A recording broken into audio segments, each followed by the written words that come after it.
Bueno, profe, este es mi segundo video de mi segunda guía que trata sobre orígenes, dinámicas y crecimiento del conflicto armado en Colombia. Bueno, el conflicto armado en Colombia no surgió de ninguna manera, no surgió de la nada, me refiero, sino que el conflicto en Colombia yo lo definiría como muy camaleónico, o sea, es un conflicto que si bien empezó con unos intereses de parte de los actores armados, ¿no? De los actores violentos, se fue transformando en otros intereses a conveniencia de ellos mismos, no a conveniencia de todos. El caso más como notorio en el que se puede ver esto es en el caso de la guerrilla, que la guerrilla primero pues eran movimientos ideológicos, movimientos para hacer reflexionar a la gente, como hacerlas entender que lo que estaban viviendo en ese momento en Colombia pues eran injusticias por parte del gobierno, y en parte tenían razón. ¿Qué pasa? Que al ir viendo que eso no les funcionaba, o al ir viendo que habían mayores intereses económicos con otras cosas, empezaron a armarse, empezaron a tomar pueblos, que eso, quieran, creas o no, pues siempre da mucha plata, siempre da mucho recurso y dinero, y además da poder, que es lo más importante en este tema, ¿no? La violencia podría haber evolucionado de cierta forma. También siento que eh, el gobierno nacional, o sea, no solo los grupos armados tuvieron la culpa, sino que el gobierno no supo cómo enfrentar, o no supo cómo darle a todos el espacio para pues satisfacer sus necesidades, ¿no? Para escuchar a todo el mundo, para lograr conciliar con todas las partes. Entonces no hubo una fuerte conexión, un plan de choque de una para parar esa violencia, sino como que dejaron todo ir, como que reprimiendo y reprimiendo y reprimiendo eso, y pues eso es como una olla de presión. Entre más reprimes, más se estalla esa cosa, y así fue. Así es como ahora estamos pagando las consecuencias de no saber manejar las situaciones, ¿no?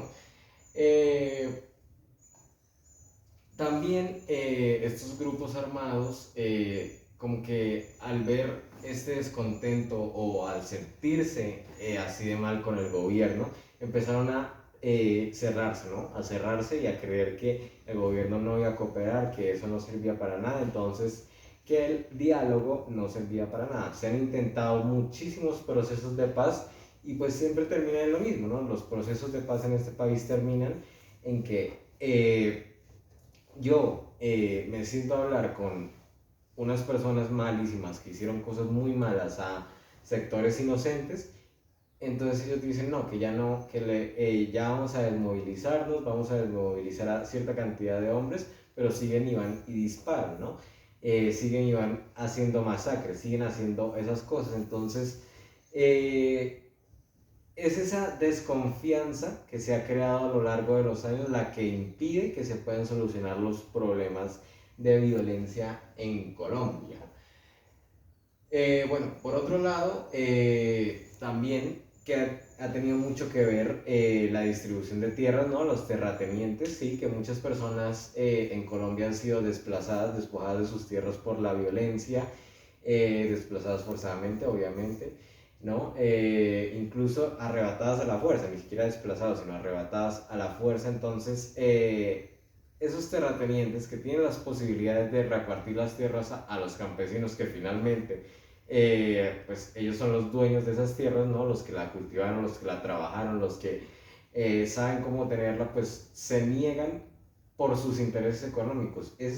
Yo creo que ese es el principal problema.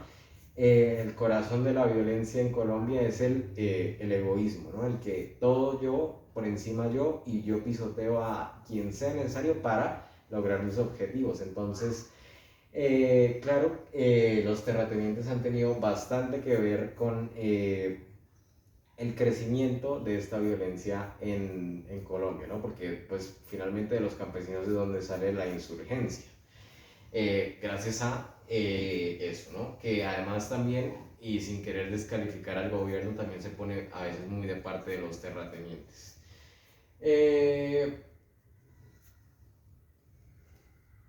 Bueno, también desde mi punto de vista, el mayor aprendizaje que nos deja el análisis del conflicto es ese, ¿no? Que eh, uno hasta qué punto puede ponerse a sí mismo por lograr sus objetivos, ¿no? Hasta qué punto puede llegar a incendiar un país para ponerse a sí mismo. Entonces, nos deja mucho que pensar que la sociedad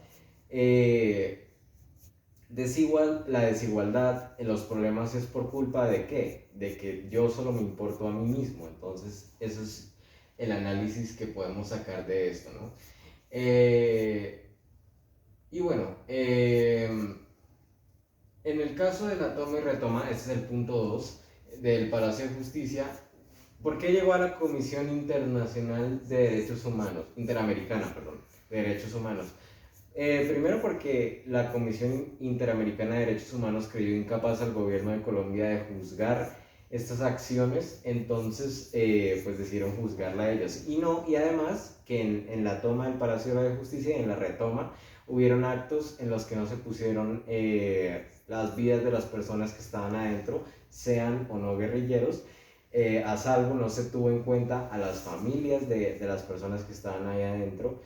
Y también se rompieron muchos de los derechos humanos, ¿no? Como por ejemplo, pues el derecho a la vida, el derecho a, bueno, muchos derechos humanos se quebrantaron o se pasaron por encima en esa toma, ¿no? Que también dicen que fue culpa de los militares que pasó eso, ¿no? Porque incendiaron ese palacio para quemar archivos de investigaciones que tenían los militares, ¿sí?